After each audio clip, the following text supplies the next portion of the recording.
We take you virtually to Minneapolis right now, where we've got a cooler pattern setting in for the city. We've got, spring temperatures moving in towards summer season. We're all thinking warmth, but not the way it's going to be there in Minneapolis. And parts of the northern tier, they're going to be bracing for some possibilities of at least isolated severe weather as well. So possibility that we could be looking at scenes like this, the wind-blown rain, and a lot more clouds. At times, smoke coming back in as well.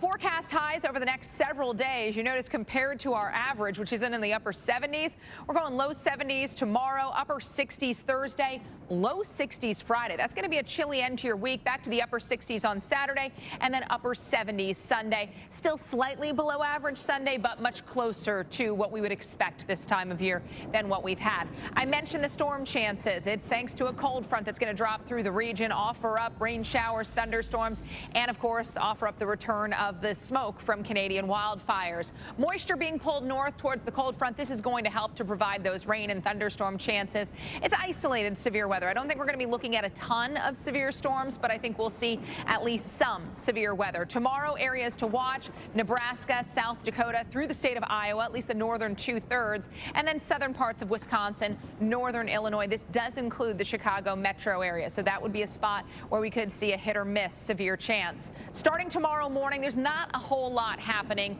Up into parts of Minnesota, we'll see the rain showers, but thunderstorm chances really don't get going until closer to dinner time and then through the evening hours. You can see those storms rolling through southern Minnesota, rolling through northern Iowa, Wisconsin, then again eventually the state of Illinois. Illinois likely not until the early morning hours of your Thursday. So don't be surprised if you go to bed and there haven't even been storms in your area just yet.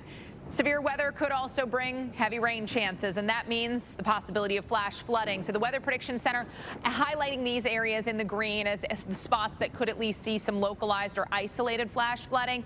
And we've got a little better chance into Thursday and Friday. So Thursday morning through Friday morning with a little bit more rain likely. We've got southern Minnesota at risk for a little more widespread flash flooding there. So a possibility means that those areas will probably see more rain, and that could prompt more warnings. Thursday, severe weather possible there in Minneapolis, in Rochester, Sioux Falls, Sioux City, North Platte, all the way into eastern Colorado, western parts of the state of Kansas. And we start things off Thursday morning. Notice the waves of rain coming into Minnesota. That's why we could see more widespread flash flooding there as opposed to other areas which really only have one main rain event, but a little bit more persistent there across Minnesota. As we get into late Friday, now we've got the showers and storms around Chicago, Indianapolis, and Detroit. So perhaps a soggier start to your, I guess we'll call it the weekend, right? Because it's Friday when you're already done with work. There's your rainfall totals. Parts of Minnesota, 1 to 3 inches possible. Same for northern Wisconsin, Mike. All right, Alex, thank you. Could we have some? How the eastern Pacific, there's clusters of storms near land, has gotten so active, whereas the Atlantic has stayed really quiet. Yeah, it is kind of remarkable when you have a barrage of storms just on the other side of Central America and Mexico. And generally, what that tells us is the conditions are favorable right on our doorstep of the Gulf and the Caribbean. So I want to make our way toward what the models are showing that could happen over the next couple of weeks.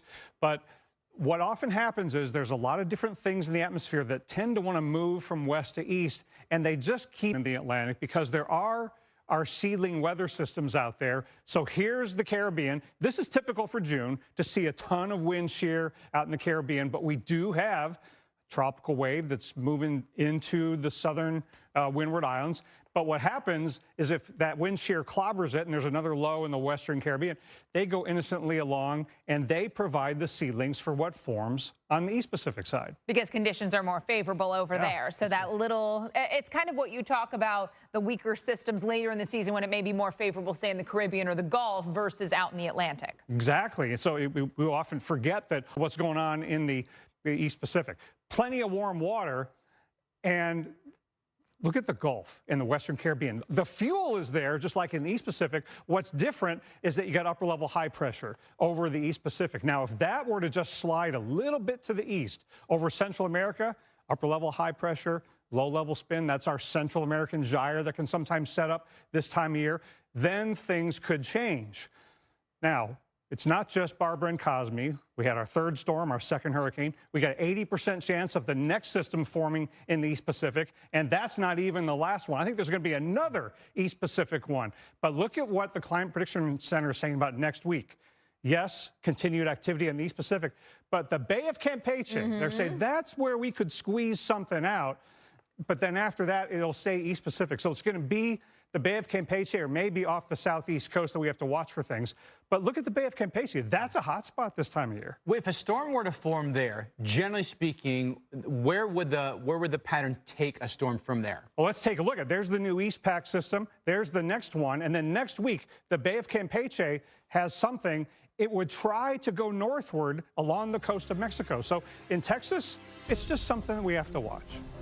And we know you will. It's that season. Thanks, Dr. Knapp. We'll be right back.